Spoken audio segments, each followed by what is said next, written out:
السلام علیکم ناظرین، آپ یوٹیوب چینل دیکھ رہے ہیں، میں عمران خان ہوں۔ ناظرین، عمران خان صاحب کو ایک مرتبہ پھر رات کے پمز اسپتال میں لایا گیا اور ان کی آنکھ کے اندر ایک انجیکشن اور لگایا گیا۔ یہ چوتھی مرتبہ عمران خان صاحب کو اسپتال لایا گیا ہے، لیکن ایک مرتبہ بھی ان کی فیملی کو ان سے نہیں ملنے دیا گیا۔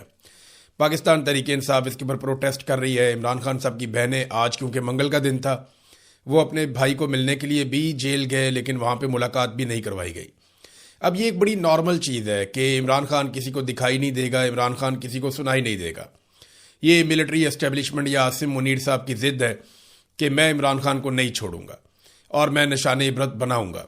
عمران خان کو توڑنا، اسے جھکا ہوا دیکھنا، اسے کمزور دیکھنا، اس سے معافی منگوانا، یہ عاصم منیر صاحب کی خواہش ہے۔ اللہ رب العزت کسی کو اتنی انا نہ دے یا اس لیول تک کوئی نہ جائے کہ اس کو یہ سارا کچھ کرنا پڑے۔ بہرحال یہ وقت بھی گزر جائے گا۔ عمران خان صاحب کو جیل سے نکال کر پمز اسپتال پہنچایا گیا اور ان کی آنکھ میں ایک اور انجیکشن لگایا گیا۔ اس پہ جو سرکار ہے، سرکاری طور پہ اسپتال کی جانب سے ایک چھوٹا سا بیان بھی جاری کر دیا گیا کہ عمران خان صاحب آئے تھے، وہ سٹیبل تھے، 74 سال ان کی عمر ہے، یہ ان کا نام ہے، یہ ان کے والد کا نام ہے، اور ان سے اجازت لے کے ان کی آنکھ کا ٹریٹمنٹ کیا گیا، ایک انجیکشن اور لگا دیا گیا ہے۔ ان کو ڈاکومنٹ دے دیے گئے اور یہ کہا گیا کہ جناب اب دوبارہ یہ چیزیں آپ نے کرنی ہے اور دوبارہ آپ فالو اپ آپ کا کیا جائے گا۔ اب 4 مرتبہ عمران خان صاحب کے انجیکشن ہو گئے۔ ان کی آنکھ میں کتنا فرق پڑا، اس کے بارے میں بتانے سے پہلے میں آپ کو بتاؤں کہ ایک جرنلسٹ ہیں محمد ظریف، انہوں نے یہ خبر بریک کی تھی صبح۔ بعد میں بیرسٹر گوہر نے کہا کہ جی ان کو انفارم کیا گیا، تو بیرسٹر گوہر کو سارا کچھ ہونے کے بعد انفارم کیا گیا، پہلے نہیں بتایا گیا۔ اور انفارم بھی کیا کیا گیا، وہ ایک پریس ریلیز جاری کر دی جاتی ہے، وہی ہر ایک کو بھیج دی جاتی ہے، تو میں بھی بیرسٹر گوہر کو وہی بھیجا گیا ہو، لیکن عمران خان کی فیملی کو آگاہ نہیں کیا گیا، نہ ہی انہیں عمران خان صاحب کے ٹریٹمنٹ کے دوران عمران خان صاحب کے قریب بیٹھنے کی یا وہاں پہ آنے کی اجازت دی گئی، اور نہ ہی عمران خان صاحب کی ان کی فیملی سے ملاقات کی گئی۔ یہ جو صحافی ہیں محمد ظریف، انہوں نے صبح کے وقت یہ خبر بریک کی تھی، لیکن انہوں نے ساتھ میں 3 چیزیں بتائی ہیں عمران خان صاحب کی آنکھ کے بارے میں اور ان کی صحت کے بارے میں۔ اب یہ 3 چیزوں کا انہوں نے دعویٰ کیا۔ انہوں نے کہا جی عمران خان صاحب پہلے سے کمزور ہیں جب وہاں پہ ان کا معائنہ کیا گیا۔ نمبر 2، ان کے دانتوں میں بھی تکلیف ہے۔ نمبر 3، ان کی بینائی مزید کم ہو گئی ہے، یعنی پہلے عمران خان صاحب کی بینائی دائیں آنکھ سے ان کو نظر آنا بند ہو گیا تھا، وہ ختم ہو گئی تھی۔ پھر عمران خان صاحب بار بار یہ کہتے رہے، وہ سپرنٹینڈنٹ آف جیل مان ہی نہیں رہا تھا، عاصم منیر صاحب کو بھی پتا تھا، سب کو پتا تھا، لیکن جب یہ ہو گیا کہ آنکھ بالکل ختم ہو گئی ہے تو پھر ان کو اسپتال پہنچایا گیا۔ جب پہلا انجیکشن لگا تو 15% عمران خان صاحب کی بینائی واپس آئی تھی۔ اب 15% ویژن کیا ہوتا ہے، ذرا آپ اپنے موبائل فون پہ گوگل سرچ کر کے دیکھ لیں کہ اگر 15% کسی کا ویژن ہے تو وہ کتنا ہے۔ وہ آپ چیز کو پہچان بھی نہیں پائیں گے، آپ بندے کا چہرہ بھی نہیں پہچان پائیں گے۔ تو یہ عمران خان صاحب کا 15% ویژن واپس آیا تھا۔ اب یہ دعویٰ کیا جا رہا ہے کہ ان کی آنکھ کی بینائی مزید خراب ہو گئی ہے۔ یہ بڑا الارمنگ ہے۔ اس سے پہلے عمران خان صاحب سے جب ایک ملاقات کرنے کا عدالتی حکم پر موقع ملا بیرسٹر سلمان صفدر کو، تو انہوں نے عمران خان صاحب کی بہنوں کو کیا بتایا۔ اس میں علیمہ خانم جو عمران خان کی بہن ہیں، انہوں نے اسٹیٹمنٹ دیتے ہوئے کہا کہ سلمان صفدر نے ہمیں بتایا تھا کہ عمران خان کی آنکھ کی حالت مزید خراب ہے، اور یہ بھی بتایا تھا کہ عمران خان نے کہا کہ تم میرے سامنے بیٹھے ہو، میں تمہیں پہچان نہیں پا رہا، دیکھ نہیں پا رہا۔ یہ عمران خان صاحب کی جو دائیں آنکھ ہے اس کی حالت یہاں تک پہنچ گئی ہے۔ پھر عمران خان کی بہنوں نے کہا کہ ہم 2.5 ماہ سے ایک ہی مطالبہ کر رہے ہیں کہ عمران خان کا شفا انٹرنیشنل اسپتال سے چیک اپ کروا دیں۔ اگر آپ نے عمران خان کے ساتھ کچھ غلط نہیں کیا اور کچھ چھپانے کی کوشش نہیں کر رہے تو فیملی اور ذاتی معالجین کی موجودگی میں چیک اپ کروا دیں۔ ماہرین کہتے ہیں کہ عمران خان کو کچھ دیا جا سکتا ہے جس کی وجہ سے کلاٹنگ ہوئی ہے۔ عمران خان ایک صحت مند آدمی ہے، ورزش کرنے والا آدمی ہے، ایسے آدمی کے ساتھ اس لیول کا خرابی ہو جانا، ان کی کلاٹس بننا شروع ہو جانا بلڈ میں، یہ بہت غیر متوقع بات ہے۔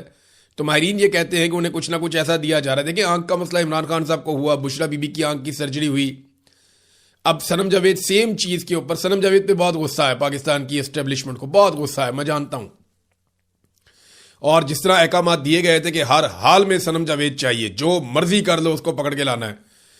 پھر علی امین کی حکومت تھی وہاں پہ خیبر پختونخوا میں، صنم جاوید وہاں سے باہر نکلتی ہیں اور پھر اس کے بعد ان کی مخبری ہوتی ہے اور وہ وہاں سے ان کو اغوا کر لیا جاتا ہے اور اغوا کر کے ان کو پہنچا دیا جاتا ہے لاہور میں، کسی کو کانوں کان خبر بھی نہیں ہوتی. تو یہ صنم جاوید کے ساتھ ہوا, تو اس پہ بھی بہت غصہ ہے. اس کی بھی ایک آنکھ جو ہے وہ رپورٹ ہو رہی ہے کہ وہ ٹھیک نہیں ہے. یاسمین راشد صاحبہ نے رپورٹ کیا, بتایا, انہوں نے کہا جی ہم نے کہا ڈاکٹر سے چیک کروایا, انہوں نے کہا ڈاکٹر بدھ کو آئے گا, پھر بتایا جی ڈاکٹر 2 ہفتے کے بعد آئے گا. تو 2 ہفتے کے بعد صنم جاوید کی آنکھ چیک کروائیں گے. یعنی ان کا بھی ایک ایسا نقصان ہو رہا ہے, پتہ نہیں وہ ریکور ہوگا یا نہیں ہوگا. بہرحال یہ چیزیں اب نارمل ہو چکی ہیں. ان کی بہنوں کو بھی نہیں ملنے دیا جا رہا. وہ بیچاری دوبارہ سے منگل کا دن تھا, ملاقات کے لیے پہنچی, کیونکہ یہاں پہ عاصم منیر صاحب کا آرڈر ہے اور ایک ضد ہے نظام کی کہ نہیں ملنے دینا, تو نہیں ملنے دیا گیا. اور پاکستان تحریک انصاف کہاں کھڑی ہے, پتہ نہیں کہاں کھڑی تھی. وہاں پہ تو عمران خان کی بہنیں اکیلی کھڑی تھی, چند لوگ تھے ان کے ساتھ. یعنی اڈیالہ کے باہر جو تعداد ہے لوگوں کی وہ کم ہوتی جا رہی ہے. عمران خان کی قید تنہائی, عمران خان کا بے گناہ جیل میں ہونا, عمران خان کے اوپر جعلی مقدمات, عمران خان کو قید تنہائی میں رکھنا اور کسی سے نہ ملنے دینا, پھر ان کی آنکھ کا خراب ہو جانا, پھر ان کو علاج کے لیے چھپا کے رات کے اندھیرے میں باہر لے کر آنا, یہ ساری چیزوں کو موجودہ نظام نے اتنا نارملائز نہیں کیا جتنی سہولت کاری پاکستان تحریک انصاف نے کر دی ہے. پاکستان تحریک انصاف ان چیزوں کو اتنا نارمل لے رہی ہے, اتنا نارمل لے رہی ہے جیسے کہ بہت روٹین کی بات ہے, مسئلہ ہی کوئی نہیں ہے. یعنی نواز شریف کا مجھے یاد ہے کہ چھوٹا سا کوئی معاملہ ہو جاتا تھا نا, کوئی جھوٹ بھی بول دیتا تھا ڈاکٹر, تو پاکستان کے اندر میڈیا کے اوپر آگ لگ جاتی تھی. ہر طرف رولا پڑ جاتا تھا, ہر 10 منٹ کے بعد ایک پریس کانفرنس ہوتی تھی, ہر طرف لوگ نکل آتے تھے, رولا ڈال دیتے تھے. اور پاکستان کا سب سے مقبول لیڈر یعنی عمران خان کے پاس مقبولیت کی وہ معراج ہے اس وقت پاکستان میں, جس کا نواز شریف ساری زندگی کبھی سوچ بھی نہیں سکتے تھے.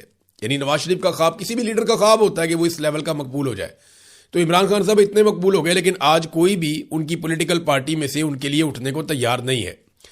پی ٹی آئی نے سہیل آفریدی سے شکوہ شروع کر دیا ہے. سہیل آفریدی وزیر اعلیٰ خیبر پختونخوا, پاکستان تحریک انصاف کے چیئرمین عمران خان صاحب جو ہیں انہوں نے بنایا تھا, اور یہ سوچ کر بنایا تھا کہ نوجوان ہیں, نکلیں گے, کام کریں گے, زور لگائیں گے, اسٹریٹ موومنٹ بنائیں گے, ایک مومنٹم قائم کریں گے, جو علی امین گنڈا پور اس وقت نہیں کر پا رہے تھے. لوگ ان کے بہت خلاف ہو گئے تھے, مایوسی بہت پھیل گئی تھی. تو اب جو ہے احمد خان نیازی جو عمران خان صاحب کے عزیز ہیں, رشتہ دار ہیں, ان کی سیکیورٹی کے معاملات کو دیکھتے تھے, اور عمران خان کے بہت قریبی بھی ہیں. ان کو کوئی لالچ والچ نہیں ہوگا عمران خان سے, انہوں نے کون سا کوئی منسٹر بن جانا ہے یا کوئی اور کام کرنے ہیں, یہ صرف عمران خان کی سیکیورٹی کیا کریں گے. پہلے بھی وہی کرتے تھے, وہ رشتہ داری کے چکر میں ساتھ ہیں. انہوں نے کہا جی ہم 6 مہینے سے سہیل آفریدی سے پوچھ رہے ہیں کہ ہمیں عمران خان کی رہائی کا روڈ میپ دے دیں, لیکن انہوں نے عمران خان کو فٹ بال بنا لیا ہے. سہیل آفریدی اچک زئی کے پاس بھیج دیتا ہے, اچک زئی جنید اکبر کے پاس بھیج دیتا ہے, اور وہ بیرسٹر گھور کے پاس بھیج دیتا ہے. اب مردان میں انہوں نے فٹ بال کو اٹھا کر اڈیالہ جیل بھیج دیا ہے کہ جب تک عمران خان کوئی لایا عمل نہیں دیتے ہم کچھ نہیں کریں گے. عمران خان نے کہاں لایا عمل دینا ہے؟ عمران خان کی بہن نے پہلے کہا تھا کہ عمران خان کبھی یہ نہیں کہے گا کہ ساری قوم میرے لیے یا میری رہائی کے لیے باہر نکل آئے. یہ تو فیصلہ آپ کو خود کرنا ہے کہ آپ کو عمران خان چاہیے یا نہیں چاہیے. دوسرا, اڈیالہ میں عمران خان صاحب سے ملاقات ہوگی, کوئی بات چیت کرے گا تو عمران خان صاحب کو کوئی پیغام باہر آئے گا نا, ایسے تو نہیں ہو سکتا. باڑہ میں ناظرین جب ڈرون حملہ ہوا اور اس کے نتیجے میں وہاں پہ نقصان ہو گیا تو لوگ احتجاج کر رہے تھے. اب لوگ احتجاج کر رہے تھے, مظاہرین پر پولیس نے فائرنگ کر دی. اب یہ خیبر پختونخوا ہے, اگر دیکھیں پنجاب میں جو پولیس کرتی ہے یا سندھ میں یا بلوچستان میں جو پولیس کرتی ہے اس کی ذمہ دار اگر وہاں کی صوبائی حکومتیں ہیں, تو پھر خیبر پختونخوا میں جو کچھ پولیس کرتی ہے اس کی ذمہ دار خیبر پختونخوا کی حکومت ہے. ایک تو ڈرون حملہ ہوتا ہے جس کے بارے میں عمران خان نے منع کیا ہے, دوسرا ڈرون حملے کا مقدمہ درج نہیں ہوتا جو عمران خان صاحب کا حکم ہے, تیسرا جو لوگ مظاہرہ کرنے نکلتے ہیں ان کو پولیس ہی گولیاں چلا دیتی ہے. تو کہاں ہے خیبر پختونخوا کی حکومت, اور وہ کیوں عجیب و غریب کام کر رہی ہے؟ یعنی خیبر پختونخوا کی حکومت نے حال ہی میں ان افسران کو نوازا ہے اور زبردست قسم کے عہدے ان کو دیے ہیں جن افسران نے پاکستان تحریک انصاف کے اوپر ملٹری اسٹیبلشمنٹ کے ساتھ مل کر ظلم اور جبر کے پہاڑ توڑے تھے, جنہوں نے مقدمات درج کیے, جنہوں نے الیکشن چوری کیے, جنہوں نے چھاپے مارے, گرفتاریاں کی. ان افسران کو حال ہی میں بہت نوازا جا رہا ہے پاکستان تحریک انصاف کی خیبر پختونخوا حکومت کی جانب سے. نمبر 1 تو یہ بات آپ ذہن میں رکھیں. نمبر 2, بالکل ایک خاموشی ہے, کسی قسم کی کوئی ایکٹیویٹی نہیں. یہ کہا گیا کہ ہم نوجوانوں کی ایک بہت بڑی تعداد اکٹھی کریں گے عمران خان کی رہائی کے لیے, وہ معاملہ بھی جو ہے وہ کہیں غائب ہو گیا, سمجھ ہی نہیں آئی وہ کدھر گئے نوجوان سارے. تو سہیل آفریدی نے اس معاملے کا نوٹس تو لیا ہے, لیکن انہیں بتانا چاہیے کہ کیا صوبائی ادارے ان سے تعاون کر رہے ہیں یا نہیں کر رہے, پولیس ان کی بات مان رہی ہے یا نہیں مان رہی. کیونکہ علی امین گنڈا پور نے بھی اپنی غلطیوں کا آغاز اسی بات سے کیا تھا کہ بیوروکریسی ان کی بات نہیں سنتی تھی, اور وہ یہ ثابت کرنے کی کوشش کرتے تھے کہ سب کچھ میرے کنٹرول میں ہے. یعنی وہ سچ نہیں بول رہے تھے, سچ سے بھاگ رہے تھے. اب سہیل افریدی صاحب کے ساتھ اگر یہ معاملہ ہے اور وہ نہیں کنٹرول کر پا رہے, بیوروکریسی کو پولیس ان کی بات نہیں سن رہی, تو انہیں کھل کر بتانا چاہیے کہ یہ کہیں اور سے کنٹرول ہو رہے ہیں. ہمارے پاس جو صوبائی خود مختاری ہے اس کے اوپر حملہ کیا جا رہا ہے, یہ بات انہیں بتانی چاہیے. تو پیپلز پارٹی ماضی میں بتاتی رہی ہے, تو ان کو بتانے میں کیا پرابلم ہے. ناظرین, اسٹیبلشمنٹ نے اسلام آباد میں 3 شاندار ججز سے جان چھڑوا لی ہے بالآخر. لیکن جن ججز نے خط لکھا تھا ان سب کو نشان عبرت تو بنانا تھا. تو کچھ ججز چلے گئے, کچھ ججز رہ گئے. ایک آدھے کو کسی کو سپریم کورٹ میں بھیج دیا, کسی کو ادھر کر دیا, کسی کو ادھر کر دیا. تو کرتے کراتے جن ججز سے پرابلم تھا ان میں سے 2 کے نام تو چلے واپس لے لیے گئے. 3 ججز خط لکھنے والے انہیں ٹرانسفر کر دیا گیا ہے. محسن اختر کیانی کو لاہور بھجوا دیا گیا, جسٹس محسن اختر کیانی شاندار جج ہے. جسٹس بابر ستار انہیں پشاور بھجوا دیا گیا. جسٹس سمن رفت امتیاز انہیں جو ہے سندھ میں ٹرانسفر کر دیا گیا ہے, سندھ ہائی کورٹ چلی گئی ہیں. یہ ملٹری اسٹیبلشمنٹ نے جان چھڑا لی ان ججز سے جو اسلام آباد کے اندر انصاف کی بات کرتے تھے. لیکن یہ ججز ایک بات یاد رکھیں, آپ نے کمپرومائز نہیں کیا, آپ کو سلام ہے. پورا پاکستان آپ کو سلام کرتا ہے. آپ کا نام تاریخ میں سنہرے حروف میں لکھا جائے گا. جوڈیشری کو جب بھی ہم یاد کریں گے آپ کے نام کو اچھا سمجھیں گے, آپ کے بارے میں مثبت بات کی جائے گی. پتہ نہیں آپ کتنا عرصہ اور اس نوکری کے اوپر رہیں گے, آپ کنٹینیو کر پائیں گے نہیں کر پائیں گے. ہو سکتا ہے کبھی آپ کے دور میں اچھا وقت آ جائے, ہو سکتا ہے کہ یہ اسی طرح چلتا رہے اور عدالت مزید گراوٹ کا شکار ہوتی رہے. لیکن آپ نے اپنے حصے کا کام کیا کیونکہ آپ نے کمپرومائز نہیں کیا. میں جانتا ہوں ججز کے سامنے کمپرومائز کرنے کے لیے بہت ساری چیزیں رکھی گئیں, بار بار رکھی گئیں. لیکن یہ وہ ججز ہیں جو ستاروں کی مانند ہیں. یہ وہ ججز ہیں, نئے ججز کو ان سے سیکھنا چاہیے, ان کو فالو کرنا چاہیے کہ اگر آپ نہ جھکیں تو آپ کو کوئی جھکا نہیں سکتا. اگر آپ قانون اور آئین کے مطابق کھڑے ہو جائیں تو آپ کو کوئی شکست نہیں دے سکتا. یہ ججز ہارے نہیں ہیں, دھکیل دیے گئے ہیں کیونکہ انہوں نے ہار نہیں مانی. تو شاندار ججز ہیں, سلام ہے ان کی ایفرٹ کو, اور جو کچھ اس حکومت نے کیا وہ تو ان کو کرنا ہی تھا. ناظرین, پی آئی اے جو ہے وہ پوری کی پوری بک گئی ہے. اب وہ ایک نجی کمپنی ہے, اس کا پاکستان کی ریاست سے کوئی تعلق نہیں ہے. ہماری ریاست کا اس کے اوپر سے مکمل کنٹرول ختم ہو گیا ہے. جو 25% باقی رہ گئی تھی اس کے لیے بھی 45 ارب روپے کی بینک گارنٹی جمع کروا دی گئی ہے.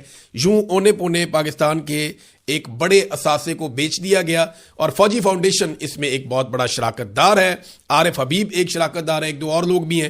لیکن اصل میں تو آپ کو پتہ نا معاملہ کیا ہے, کس نے کس کو نوازا اور کیسے نوازا یہ ہم سب جانتے ہیں.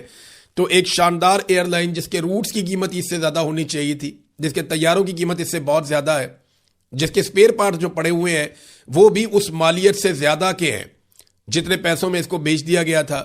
تو اونے پونے پاکستان کی ایک شاندار ایئر لائن, پہلے اس کو تباہ کیا گیا, برباد کیا گیا, اور پھر اس کو اونے پونے ایسے بیچا گیا کہ جو اس کی اصل قیمت ہے اس کا بھی چند فیصد بھی وصول نہیں کیا گیا.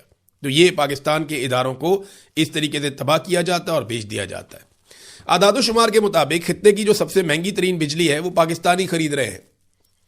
ہمارا مقابلہ بھارت کے ساتھ ہوتا ہے نا نارملی, تو بھارت میں تو کئی علاقوں میں یا کئی جو بھارت کی ریاستیں ہیں, جو ایریاز ہیں, جیسے کہ دلی ہے, یہاں پہ 200 یونٹ تک وہ بل ہی نہیں لیتے.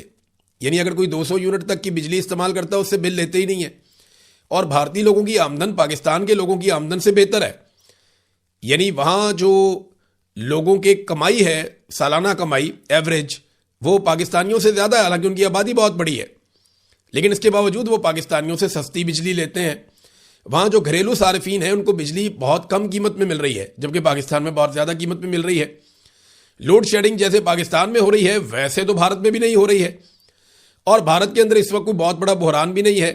حالانکہ پاکستان کے ایران سے بھی تعلقات ہیں, امریکہ سے بھی تعلقات ہیں. پاکستان کی بندرگاہوں کے اوپر پاکستانی وزراء کے مطابق گیس اور پیٹرول کے جو ٹینکرز ہیں نا, ان کی منڈی لگی ہوئی ہے.